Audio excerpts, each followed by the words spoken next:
बांग्लादेश में अचानक ऐसा क्या हो गया कि पूरी सियासत में भूचाल आ गया। एक तरफ पूर्व प्रधानमंत्री खालिदा जिया का निधन, दूसरी तरफ हिंदुओं पर लगातार हमले, जलते मंदिर और डर के साए में जीता एक पूरा समुदाय। ऐसे हालात में सबसे बड़ा सवाल यही उठता है कि भारत के विदेश मंत्री एस जयशंकर को ढाका जाना क्यों जरूरी हो गया। क्या ये लिए सिर्फ एक शोक यात्रा थी या इसके पीछे भारत की कोई बड़ी रणनीति काम कर रही है। जब बांग्लादेश में लगातार हिंसा की खबरें आ रही हों, हिंदू समुदाय को निशाना बनाया जा रहा हो, मंदिरों में आग लगाई जा रही हो और एक पूरा समुदाय डर और असुरक्षा के माहौल में जी रहा हो, ठीक उसी समय भारत के विदेश मंत्री एस जयशंकर का ढाका जाना स्वाभाविक रूप से लोगों के मन में सवाल खड़े कर रहा है कि आखिर ऐसे हालात में यहाँ दौरा जरूरी क्यों है। हकीकत यह है कि यह दौरा सिर्फ संवेदनाएं जताने तक सीमित नहीं है। जब पड़ोसी देश में हालात बिगड़ते हैं, कट्टरपंथ बढ़ता है और अल्पसंख्यकों को निशाना बनाया जाता है, तो इसके असर भारत की सुरक्षा और स्थिरता पर भी पड़ता है।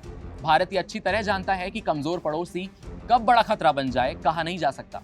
यही वजह है कि जयशंकर का ये दौरा भारत की बदली हुई विदेश नीति को दिखाता है, जहां अब सिर्फ प्रतिक्रिया नहीं बल्कि समय रहते सख्त और साफ संदेश दिया जाता है। तो सवाल ये है कि भारत बांग्लादेश को क्या संदेश देना चाहता है। क्या हिंदुओं पर हो रही हिंसा भारत की रेड लाइन बन चुकी है?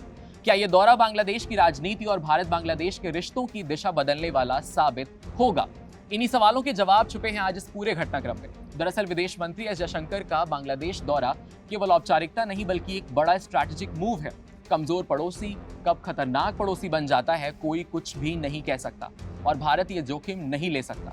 यही कारण है कि फॉरेन मिनिस्टर जयशंकर का दौरा समय रहते दबाव बनाने, संवाद स्थापित करने और बांग्लादेश में हिंदुओं पर हो रहे हमलों को लेकर, मुद्दे को लेकर ह्यूमन राइट्स और रीजनल सिक्योरिटी के नजरिए से उठाने का प्रयास है। भारत अब सिर्फ रिएक्ट नहीं करता बल्कि प्रिवेंटिव कदम उठाता है। ढाका जाकर फॉरेन मिनिस्टर ने साफ संदेश दिया कि ये हालात संभलें और भारत अपनी शर्तों पर कदम जरूर उठाएगा।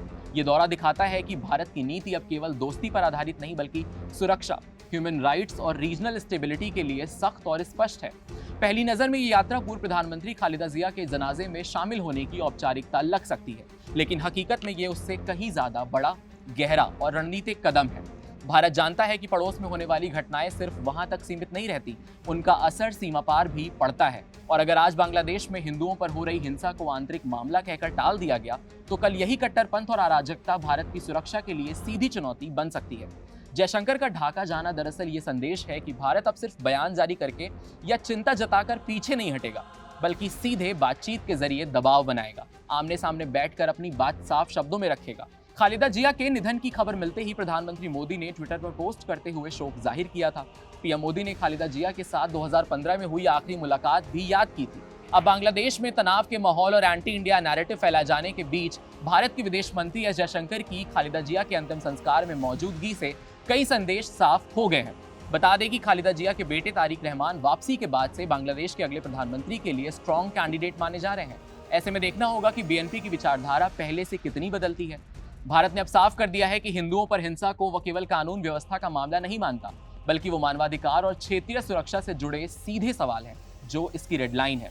जयशंकर ढाका जाकर यही बताने की कोशिश कर रहे हैं कि भारत दोस्ती जरूर निभाता है, लेकिन आंख मूंद कर नहीं।